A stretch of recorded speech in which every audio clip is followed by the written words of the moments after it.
ಹಾ, ಬ್ರಹ್ಮರ್ಷಿ ಪಿತಾಮಹ ಪತ್ರಿಜಿಯವರಿಗೆ ಹಾಗೂ ಸ್ವರ್ಣಮಾಲಾ ಅಮ್ಮನವರಿಗೂ ಹಾಗೂ ಈ ವೇದಿಕೆ ಸೃಷ್ಟಿಸಿದ ರಂಗನಾಥ್ ಸರ್ಗೂ ಹಾಗೂ ಗೀತಾ ಮೇಡಮ್ ಅವ್ರಿಗೂ ಹಾಗೂ ಲಕ್ಷ್ಮಿ ಮೇಡಮ್ ಅವ್ರಿಗೂ ಹಾಗೂ ಸುತೇಜ ಭಟ್ ಮೇಡಮ್ ಅವ್ರಿಗೂ ಹಾಗೂ ಜ್ಯೋತಿ ಮೇಡಮ್ ಅವ್ರಿಗೂ ಹಾಗೂ ಎಲ್ಲ ನನ್ನ ಆತ್ಮ ಬಂಧುಗಳಿಗೆ ನನ್ನ ಹೃದಯಪೂರ್ವಕ ಧನ್ಯವಾದಗಳನ್ನು ತಿಳಿಸುತ್ತಾ ನನ್ನ ಕಿರು ಸಂದೇಶವನ್ನು ತಮ್ಮಲ್ಲಿ ಹಂಚಿಕೊಳ್ಳುತ್ತೇನೆ. ನನ್ನ ಕಿರು ಸಂದೇಶ ಏನಂದರೆ, ಮೂತ್ರ ಉಪವಾಸ ಮಾಡುವುದು ಹೇಗೆ ಈ ವಿಷಯ ಇದೆ. ನಾನು ಸ್ವಲ್ಪ ಉಪವಾಸದ ಬಗ್ಗೆ ಮೊದಲು ಹೇಳ್ತೇನೆ. ಉಪವಾಸ ನಮ್ಮ ಹಿಂದಿನ ಕಾಲದಿಂದಲೂ ಬಂದಂಥ ವಾಡಿಕೆ ಇದು. ಉಪವಾಸನು ಮೊದಲು ನಮ್ಮ ಕಾಲದಲ್ಲಿ, ಹಿಂದಿನ ಕಾಲದಲ್ಲಿ ದೇವರ ಹೆಸರಲ್ಲಿ ಮಾಡ್ತಾ ಇದ್ರು ಅವರು. ಒಂದು ವಾರದಲ್ಲಿ ಒಬ್ಬ ದೇವರಿಗೆ, ಇನ್ನೊಂದು ವಾರದಲ್ಲಿ ಒಬ್ಬರು ದೇವರಿಗೆ, ಹೀಗೆ ಮಾಡ್ತಾ ಇದ್ರು. ಅದು ಅವ್ರಿಗೆ ಅದು ಒಂದು ವೈಜ್ಞಾನಿಕವಾಗಿ ಗೊತ್ತಿರಲಿಲ್ಲ, ಆದರೂ ಸಹಿತ ಉಪವಾಸ ಮಾಡ್ತಾನೆ ಇದ್ರು ಅವರು. ಅದು ಆರೋಗ್ಯ ದೃಷ್ಟಿಯಿಂದ ಅವ್ರಿಗೆ ಒಳ್ಳೆಯದಾಗಿತ್ತು. ಹೀಗೆ ಅವರು ಒಬ್ಬರು ಕೆಲವು ಮಂದಿ ಉಪವಾಸನ ನೀರು ಕುಡಿದು ನೀರು ಸೇವನೆ ಮಾಡಿ ಉಪವಾಸ ಮಾಡ್ತಾ ಇದ್ರು. ಕೆಲವು ಮಂದಿ ಜ್ಯೂಸ್ ಕುಡಿದು ಉಪವಾಸ ಮಾಡ್ತಾ ಇದ್ರು. ಕೆಲವು ಮಂದಿ ಫ್ರೂಟ್ ಸೇವನೆ ಮಾಡಿ ಉಪವಾಸ ಮಾಡ್ತಾ ಇದ್ರು. ಹೀಗೆ ಅನೇಕ ರೀತಿ ಉಪವಾಸ ಮಾಡ್ತಾ ಇದ್ರು. ಉಪವಾಸ ಮಾಡೋದ್ರಿಂದ ಅತ್ಯಂತ ಲಾಭ ಇದೆ ಅಂತಾನೆ ಹೇಳ್ಬೋದು. ನಮ್ಮ ಜೀರ್ಣಕ್ರಿಯೆ ಹೆಚ್ಚಾಗುತ್ತೆ ಉಪವಾಸ ಮಾಡೋದ್ರಿಂದ. ಇಲ್ಲಾಂದರೆ ನಮ್ಮ ಅಜೀರ್ಣ ಆದಾಗ ನಾವು ಮೇಲೆ ಆಹಾರ ತೆಗೆದುಕೊಳ್ಳೋದ್ರಿಂದ ನಮಗೆ ಅಜೀರ್ಣವಾಗಿ ಅದರಿಂದ ಮಲಬದ್ಧತೆ ಉಂಟಾಗುತ್ತೆ. ಮಲಬದ್ಧತೆಯಿಂದ ನಮಗೆ ಅನೇಕ ರೋಗಗಳು ಬರುವ ಸಾಧ್ಯತೆ ಇದೆ. ಹೀಗೆ ನಮಗೆ ಉಪವಾಸ ಮಾಡೋದ್ರಿಂದ ನಮ್ಮ ಜೀರ್ಣಶಕ್ತಿ ಹೆಚ್ಚಾಗುತ್ತದೆ ಅಂತ ಹೇಳ್ಬೋದು. ಮತ್ತು ತೂಕ ಕಡಿಮೆ ಮಾಡಿಕೊಳ್ಳಲು ಉಪವಾಸ ಮಾಡೋದು ಒಳ್ಳೆಯದು. ನಮ್ಮ ಮಧುಮೇಹವನ್ನು ಸಹ ಉಪವಾಸ ಮಾಡೋದ್ರಿಂದ ತಡೆಗಟ್ಬೋದು. ಮೇಡಮ್ ಒಂದ್ ನಿಮಿಷ ಅನ್ಪೂರ್ಣ ಮೇಡಮ್, ನಿಮ್ ಮುಖ ಅಷ್ಟೇ ಕಾಣ್ತಾ ಇದೆ, ಮುಖ ಅಷ್ಟೇ ಕಾಣ್ತಾ ಇದೆ, ಒಂಚೂರು ಇದು ಮಾಡ್ಕೊಳ್ಳಿ. ಹಾ, ಈಗ ಕರೆಕ್ಟ್ ಇದೆ. ಹಾ ಮೇಡಮ್, ನಮ್ಮ ಇದು ತೂಕ ಸಹಿತ ಕಡಿಮೆ ಮಾಡ್ಕೊಳ್ಬಹುದು ಮೇಡಮ್, ಮಾಡ್ಕೊಳ್ಳಬಹುದು. ಉಪವಾಸ ಮಾಡೋದ್ರಿಂದ ನಮ್ಮ ಕ್ಯಾಲೋರಿ ಸಹಿತ ಬರ್ನ್ ಆಗುತ್ತೆ. ಮತ್ತು ಉಪವಾಸ ಮಾಡೋದ್ರಿಂದ ನಮ್ಮ ಹೃದಯಕ್ಕೂ ಒಳ್ಳೆಯದು. ಉಪವಾಸ ಮಾಡೋದ್ರಿಂದ ನಮ್ಮ ಜೀವಕೋಶಗಳು ಪುನಃ ಚೇತನಗೊಳ್ತವೆ. ಹೀಗೆ ಉಪವಾಸ ಮಾಡೋದ್ರಿಂದ ಅತ್ಯಂತ ಲಾಭವಿದೆ. ಇದು ಹಿಂದಿನ ಕಾಲದಿಂದಲೂ ಬಂದಂಥ ರೂಢಿ ಇದು. ನನ್ನ ವಿಷಯ ಬಂದು ಈಗ ಮೂತ್ರ ಉಪವಾಸ ಮಾಡುವುದು ಹೇಗೆ. ಈಗ ಮೂತ್ರ ಉಪವಾಸದ ಬಗ್ಗೆ ಹೇಳ್ತೇನೆ. ಮೂತ್ರ ಉಪವಾಸ ಅಂದರೆ ಕೇವಲ ನೀರು ಮತ್ತು ಮೂತ್ರವನ್ನು ಸೇವನೆ ಮಾಡುವುದೇ ಮೂತ್ರ ಉಪವಾಸ ಅಂತ ಹೇಳ್ಬೋದು. ಮತ್ತು ಮೂತ್ರ ಉಪವಾಸ ಮಾಡೋಕ್ಕೆ ಏನು ಬೇಕು ಅಂತ ಹೇಳೋದಾದರೆ, ಮೊದಲು ನಮ್ಮ ಮನಸ್ಸನ್ನು ನಾವು ನಾವು ಒಪ್ಪಿಗೆ ಮಾಡ್ಕೋಬೇಕು. ಆದ ನಂತರ ಒಂದು ಗ್ಲಾಸು, ಯಾವುದಂದರೆ ಗಾಜಿನ ಗ್ಲಾಸ್ ಆಗಿರ್ಬೋದು, ಅಥವಾ ಸ್ಟೀಲ್ ಗ್ಲಾಸ್ ಆಗಿರ್ಬೋದು, ಅಥವಾ ಮಣ್ಣಿನ ಗ್ಲಾಸ್ ಆಗಿರ್ಬೋದು, ಯಾವುದಾದ್ರೂ ಒಂದಾದ್ರೂ ಸರಿ. ಆಮೇಲೆ ಶುದ್ಧವಾದ ನೀರು ಬೇಕು. ಇವು ಎರಡಿದ್ರೆ ಸಾಕು. ಮೊದಲು ಮಾತ್ರ ನಮ್ಮ ಮನಸ್ಸು ಮಾತ್ರ ಒಪ್ಪಿಗೆ ಮಾಡ್ಕೊಳ್ಳೇಬೇಕು. ಅದರಿಂದ ಮಾತ್ರ ಸಾಧ್ಯ ನಾವು ಇದನ್ನ ಮಾಡೋಕ್ಕೆ. ಇದರಿಂದ ನಾವು ಹೇಗೆ ಮಾಡ್ಬೋದು ಅಂತ ತಿಳ್ಕೊಳ್ಳೋಣ. ಮೂತ್ರ ಉಪವಾಸ ಹೇಗೆ ಮಾಡೋದಂದರೆ, ಮೊದಲು 1 ಗ್ಲಾಸ್ ನೀರು ಸೇವನೆ ಮಾಡಬೇಕು. ಮುಕ್ಕಾಲು ಗಂಟೆ ಬಿಟ್ಟು ಮತ್ತೆ ನಾವು ಮೂತ್ರ ಸೇವನೆ ಮಾಡಬೇಕು. ಮತ್ತೆ ಮುಕ್ಕಾಲು ಗಂಟೆ ಬಿಟ್ಟು ನೀರು ಸೇವನೆ ಮಾಡಬೇಕು. ಮತ್ತೆ ಮುಕ್ಕಾಲು ಗಂಟೆ ಬಿಟ್ಟು ನಾವು ಮೂತ್ರ ಸೇವನೆ ಮಾಡಬೇಕು. ಇದೇ ರೀತಿ ನಾವು ಇಡೀ ದಿನ, ರಾತ್ರಿ ಮುಂಜಾನೆ ಬೆಳಗ್ಗೆಯಿಂದ ಮತ್ತು ರಾತ್ರಿ ತನಕ ಇದೇ ರೀತಿ ನಾವು ಸೇವನೆ ಮಾಡ್ತಾ ಇರಬೇಕು. ನಮಗೆ ಒಂದು ದಿವಸ ಆದಾಗ, ಒಂದು ದಿವಸ ಬರೀ ಕೇವಲ ಮೂತ್ರ ಮತ್ತು ಉಪವಾಸ ಮಾಡಿದಾಗ ನಾವು ಸುಸ್ತಾದಾಗ ನಾವು ಮರುದಿನ ಏನು ಮಾಡ್ಬೇಕಂದ್ರೆ, ಸ್ವಲ್ಪ ಜ್ಯೂಸು ಮತ್ತು ಹಣ್ಣು ಸೇವನೆ ಮಾಡಿ ನಾವು ಉಪವಾಸ ಮಾಡ್ಬೋದು. ಮತ್ತು ಈ ಉಪವಾಸ ಮಾಡೋದು 3 ದಿನ ಮಾಡ್ಬೋದು, 5 ದಿನ ಮಾಡ್ಬೋದು. ಅಂದರೆ ಕೇವಲ ಮೂತ್ರ ಮತ್ತು ನೀರು ಇದು ಎರಡನ್ನೇ ತಗೊಂಡು ಮಾತ್ರ ಮಾಡಬೇಕು ನಾವು ಮೂತ್ರ ಉಪವಾಸ ಮಾಡುವಾಗ. ಮತ್ತು ಇದನ್ನು 3 ದಿನ ನಾವು ಮಾಡಿದ ತಕ್ಷಣ ನಾವು 4ನೇ ದಿನಕ್ಕೆ ಹೋದಾಗ ನಾವು ಘನ ಪದಾರ್ಥವನ್ನು ಸೇವನೆ ಮಾಡಬಾರ್ದು. ಇದರಿಂದ ಏನಾಗುತ್ತೆ ಅಂದರೆ, ನಮ್ಮ ಜೀರ್ಣಕ್ರಿಯೆಗೆ ಸಮಸ್ಯೆ ಉಂಟಾಗುತ್ತೆ. ಏಕೆಂದರೆ ನಾವು 2-3 ದಿನ ನಾವು ಕೇವಲ ಲಿಕ್ವಿಡ್ ತಗೊಂಡಿರೋದ್ರಿಂದ ನಮಗೆ ಒಮ್ಮೆಲೆ ಘನ ಪದಾರ್ಥ ತಗೊಂಡಾಗ ನಾವು ಸಮಸ್ಯೆಗೆ ಉಂಟಾಗುತ್ತೆ. ಇದರಿಂದ ನಾವು ಅದಕ್ಕಾಗಿಯೇ ಏನು ಮಾಡ್ಬೇಕಂದ್ರೆ, ನಾವು ಸ್ವಲ್ಪ ಉಗುರು ಬೆಚ್ಚಗಿನ ನೀರು, ಅಂದರೆ ನಾವು 3 ದಿನ ಉಪವಾಸ ಮಾಡಿದ ನಂತರ 4ನೇ ದಿನಕ್ಕೆ ಹೋದಾಗ ನಾವು ಸ್ವಲ್ಪ ಉಗುರಿನ ಬೆಚ್ಚನೆ ನೀರಿಗೆ ಸ್ವಲ್ಪ ನಿಂಬೆ ರಸ ಮತ್ತು ಜೇನುತುಪ್ಪ ಹಾಕೊಂಡು ತಗೋಬೇಕು.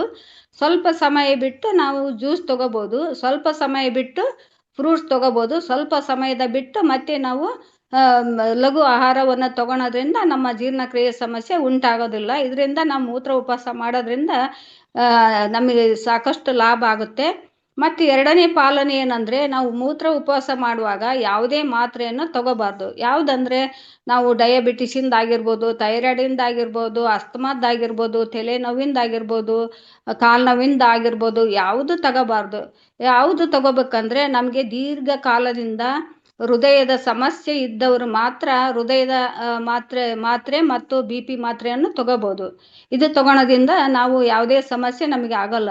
ಮತ್ತು ಇನ್ನೊಂದು ಪಾಲನೆ ಏನು ಮಾಡ್ಬೇಕಂದ್ರೆ, ನಾವು ಮೂತ್ರ ಉಪವಾಸ ಮಾಡುವಾಗ ನಮ್ಮ ಇಡೀ ದೇಹಕ್ಕೆ ನಾವು ಮೂತ್ರ ಮಸಾಜ್ ಮಾಡ್ಕೊಳ್ಬೇಕು. ಯಾವ ಮೂತ್ರ ಅಂದರೆ, ಹಳೆ ಮೂತ್ರವನ್ನು ಮಸಾಜ್ ಮಾಡ್ಕೊಳ್ಳೋದ್ರಿಂದ ನಮಗೆ ನಮ್ಮ ಚರ್ಮದಲ್ಲಿದ್ದ ಸಮಸ್ಯೆಗಳು ಬೇಗ ನಿವಾರಣೆ ಆಗುತ್ತೆ. ಮತ್ತು ಮೂತ್ರ ಪ್ಯಾಕನ್ನು ಸಹಿತ ಹಾಕ್ಕೋಬೇಕು ನಮ್ಮ ಹೊಟ್ಟೆ ಮೇಲೆ. ಆಮೇಲೆ ಎಲ್ಲಿ ಬೆನ್ನು ನೋವು ಸಮಸ್ಯೆ ಇದ್ದರೆ, ಅಲ್ಲಿ ಕಾಲು ನೋವು ಸಮಸ್ಯೆ ಇದ್ದರೆ ಅಲ್ಲಿ ಮೂತ್ರ ಪ್ಯಾಕ್ ಹಾಕೋಣದ್ರಿಂದ ನಮ್ಮ ಸಮಸ್ಯೆ ಬೇಗನೆ ಪರಿಹಾರ ಆಗುತ್ತೆ. ಇವು ಎಲ್ಲದರಿಂದ ನಮ್ಮ ಮೂತ್ರ ಉಪವಾಸ ಮಾಡೋದ್ರಿಂದ ಇಷ್ಟೆಲ್ಲ ಲಾಭ ಇದೆ.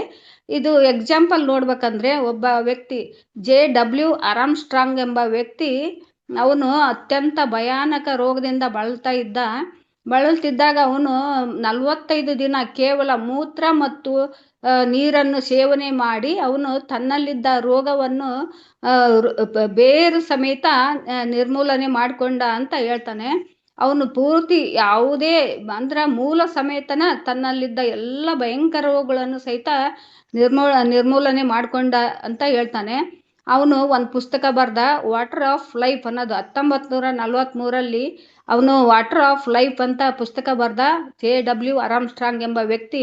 ಅದರಲ್ಲಿ ಎಲ್ಲ ಮೂತ್ರ ಸೇವನೆ ಮತ್ತು ಮೂತ್ರ ಉಪವಾಸ ಮಾಡೋದು ಹೇಗೆ, ಅದರಿಂದ ಹೇಗೆ ಲಾಭ ಇದೆ ಅನ್ನೋದ್ರ ಬಗ್ಗೆನೇ ಇದೆ. ಅದು ಈಗೂ ಸಹಿತ ಅಮೆಜಾನಲ್ಲಿ ಸಿಗುತ್ತೆ, ನೋಡ್ಬೋದು. ಮತ್ತು ಇದರಿಂದ ಅನೇಕ ರೋಗ ಇದ್ದವರು, ಕ್ಯಾನ್ಸರ್ ಇದ್ದವರು ಮತ್ತು ಶುಗರ್ ಇದ್ದವರು, BP ಇದ್ದವರು, ಇವನ್ನ JM ಆರ್ಮ್ಸ್ಟ್ರಾಂಗ್ ಎಂಬ ವ್ಯಕ್ತಿ ಸಲಹೆ ಪಡ್ಕೊಂಡು ಅವರು ಸಹಿತ ಮೂತ್ರೋಪವಾಸ ಹೇಗೆ ಮಾಡಬೇಕೆಂಬ ಸಲಹೆ ಪಡ್ಕೊಂಡು ಅವರು ಸಹಿತ 10 ದಿನ, 20 ದಿನ, 30 ದಿನ ಅವರು ಸಹಿತ ಉಪವಾಸ ಮಾಡಿ ಅವರಲ್ಲಿದ್ದ ಎಲ್ಲ ಬೇರೆ ಸಮೇತ ರೋಗವನ್ನು ಅವರು ಸಹಿತ ಕಿತ್ತು ಹಾಕ್ಕೊಂಡ್ರು. ಈ ರೀತಿ ನಾವು ಮೂತ್ರ ಉಪವಾಸ ಮಾಡೋದ್ರಿಂದ ನಮ್ಮಲ್ಲಿದ್ದ ರೋಗ ಬೇರೆ ಸಮೇತ ನಿರ್ಮೂಲನೆ ಆಗುತ್ತೆ ಅಂತ ಹೇಳ್ಬೋದು. ನಮ್ಮ ಸರ್ ಆಗಾಗ ಮೂತ್ರ ಉಪವಾಸದ ಬಗ್ಗೆ ಸಾಕಷ್ಟು ಹೇಳಿದ್ದಾರೆ. ಮತ್ತು ಮೂತ್ರ ಸೇವನೆ ಬಗ್ಗೆ ಬೆಳಗ್ಗೆನೂ ಶಿವಂಬು ಚಿಕಿತ್ಸೆಯಿಂದ ಬಗ್ಗೆ ನಮ್ಮ ಇವರು ಮೇಡಮ್ ಅವರು ಹೇಳಿದರು. ಇದರಿಂದ ಎಲ್ಲರಿಗೂ ತಿಳಿದ ವಿಷಯ. ಮೂತ್ರ ಸೇವನೆ ಮಾಡೋದು ಅತ್ಯಂತ ಉಪಯುಕ್ತ ಎಂದು ಹೇಳ್ಬೋದು. ಮತ್ತು ಉಪವಾಸನೂ ಸಹಿತ ಮಾಡ್ಬೋದು. ಅದು ಸ್ವಲ್ಪ ಮೊದಲು ನಾವು ಶಿವಂಬು ಚಿಕಿತ್ಸೆ ಮಾಡ್ಕೊಂಡ ನಂತರ ಮೂತ್ರ ಉಪವಾಸ ಮಾಡೋಕೆ ನಮ್ಗೆ ಅನುಕೂಲ ಆಗುತ್ತೆ. ಮೊದಲು ನಾವು ಮನಸ್ಸನ್ನು ಒಪ್ಪಿಸ್ಬೇಕು. ಇದರಿಂದ ಮತ್ತೆ ನಾವು ಕಿಡ್ನಿ ಸಮಸ್ಯೆ ಐತಿ ಅಂದಾಗ ನಾವು ಏನು ಮಾಡ್ಬೇಕಂದ್ರೆ, ಅವ್ರಿಗೆ ಮೂತ್ರ ಆಗ್ತಿರಲ್ಲ, ಅವಾಗ ಅವ್ರ ಮನೆಯಲ್ಲಿದ್ದಂತಹ ಆರೋಗ್ಯವಂತ ವ್ಯಕ್ತಿ ಇದ್ದವರ ಮೂತ್ರ ಸೇವನೆ ಮಾಡೋದ್ರಿಂದ ಸಹಿತ ಅವರು ಮೂತ್ರ ಸೇವನೆ ಮಾಡ್ಬೋದು. ಇದರಿಂದ ಅವರು ಸಹಿತ ತಮ್ಮ ಸಮಸ್ಯೆ ನಿವಾರಣೆ ಮಾಡ್ಕೊಳ್ಬೋದು ಅಂತ ಹೇಳ್ಬೋದು.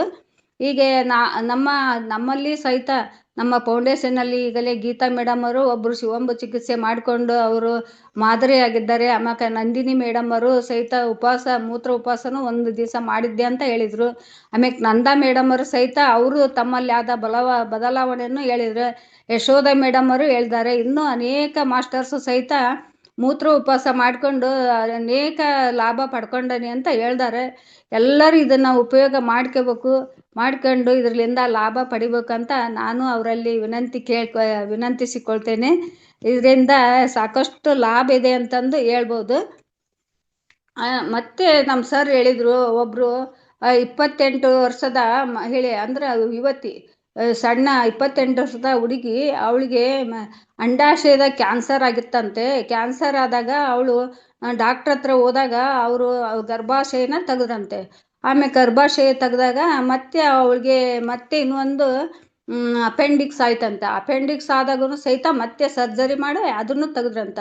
ಮತ್ತು ಇವಳಿಗೆ ಮತ್ತೆ ಮೂತ್ರದಲ್ಲಿ ರಕ್ತ ಹೋಗ್ತಾ ಇತ್ತಂತೆ. ಅವಳಿಗೆ ಡಾಕ್ಟ್ರ್ ಏನು ಹೇಳಿದ್ರಂದರೆ, ನೀವು 15 ದಿವಸಕ್ಕೊಮ್ಮೆಟು ನೀವು ಇದನ್ನ ಕಿಮಿಯೋಥೆರಪಿ ಮಾಡಿಸ್ಕೋಬೇಕು 6 ತಿಂಗಳ ಅಂತ ಹೇಳಿದ್ರಂತೆ. ಅವಳಿಗೆ ಈಗಾಗಲೇ 2 ಆಪರೇಷನ್ ಆಗಿ ಅವಳು ಸುಸ್ತಾಗಿ ವೀಕ್ ಆಗಿ ನಡೆಯಕ್ಕೂ ಸಹಿತ ಆಗ್ತಾ ಇರಲಿಲ್ಲಂತೆ. ಅವಾಗ ಅವಳು ಏನು ಮಾಡಿದ್ರು ಅಂದರೆ, ಮೂತ್ರ ಸೇವನೆ ಯಾರೋ ಹೇಳಿದ್ರಂತೆ. ಅದರಿಂದ ಅವಳು ಮೂತ್ರ ಸೇವನೆ ಮಾಡೋಕ್ಕೆ ಚಾಲೂ ಮಾಡಿದ್ಲಂತೆ. ಮಾಡಿ 10 ದಿನಕ್ಕೆ ಅವಳಿಗೆ ಮೂತ್ರದಲ್ಲಿ ಬರ್ತಿದ್ದಂಥ ರಕ್ತ ಕಂಟ್ರೋಲ್ ಆತಂತೆ, ಅಂದರೆ ಸ್ಟಾಪ್ ಆಗಿಬಿಡ್ತು. ಸ್ಟಾಪ್ ಆಗಿ ಅವಳು ಇದೇ ರೀತಿ 3 ತಿಂಗಳು ಮೂತ್ರ ಸೇವನೆ ಮಾಡಿದಾಗ ಅವಳಲ್ಲಿ ಕ್ಯಾನ್ಸರ್ ರೋಗ ನಿವಾರಣೆ ಆತಂತೆ. ಆಮೇಲೆ ಅವಳಿಗೆ ಕ್ಯಾನ್ಸರ್ ಇರೋದ್ರಿಂದ ತಲೆಯಲ್ಲಿ ಕೂದಲೆಲ್ಲ ಹೋಗ್ಬಿಟ್ಟಿದ್ದು ಅಂತೆ. ಇದನ್ನ ಮೂತ್ರ ಸೇವನೆ ಮಾಡೋದ್ರಿಂದ ಸಹಿತ ಅವಳಿಗೆ ಕೂದಲೆಲ್ಲ ಮತ್ತೆ ರಿಪೀಟು ಮತ್ತೆ ಉದ್ದವಾಗಿ ಬೆಳೆದವಂತೆ. ಈಗ ತನ್ನ ಕೆಲಸ ತಾನೇ ಮಾಡ್ಕೊಂಡು ಆರಾಮಿದ್ದಾಳಂತೆ. ಇದು 2019ರಲ್ಲಿ 2009ರಲ್ಲಿ ನಡೆದಂಥ ಘಟನೆ ಇದು. ಇದನ್ನ ನಮ್ಮ ಸರ್ ಮೊನ್ನೆ ಹೇಳಿದ್ರು. ಇದು ಎಲ್ಲರಿಗೂ ಗೊತ್ತಿರೋ ವಿಷಯ ಅಂತ ತಿಳ್ಕೊಬೋದು. ಹೀಗೆ ಮೂತ್ರ ಚಿಕಿತ್ಸೆ ಆಗಲಿ ಮೂತ್ರ ಉಪವಾಸವಾಗಲಿ ಮಾಡೋದ್ರಿಂದ ಸಾಕಷ್ಟು ಲಾಭ ಇದೆ. ಇದನ್ನ ನಾವು ಮೊದಲು ನಾನು ಸಹಿತ ಇದು ಮೊದಲು ನನಗೂ ಇದು ಹಿಂಜರಿಕೆ ಆಗಿತ್ತು.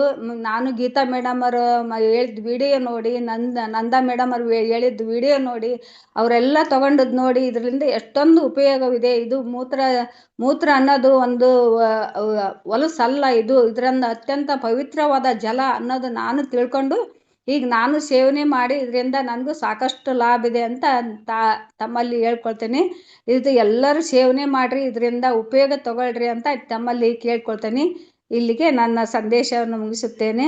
ಅವಕಾಶ ಕೊಟ್ಟಕ್ಕಾಗಿ ರಂಗನಾಥ್ ಸರ್ಗೂ ಹಾಗೂ ಗೀತಾ ಮೇಡಮ್ ಅವ್ರಿಗೂ, ಸುತೇಶ ಭಟ್ ಅವ್ರಿಗೂ ಹಾಗೂ ಜ್ಯೋತಿ ಮೇಡಮ್ ಅವ್ರಿಗೂ ಹಾಗೂ ಎಲ್ಲ ನನ್ನ ಆತ್ಮ ಬಂಧುಗಳಿಗೆ ನನ್ನ ಹೃದಯಪೂರ್ವಕ ಧನ್ಯವಾದಗಳನ್ನು ತಿಳಿಸುತ್ತೇನೆ. Thank you.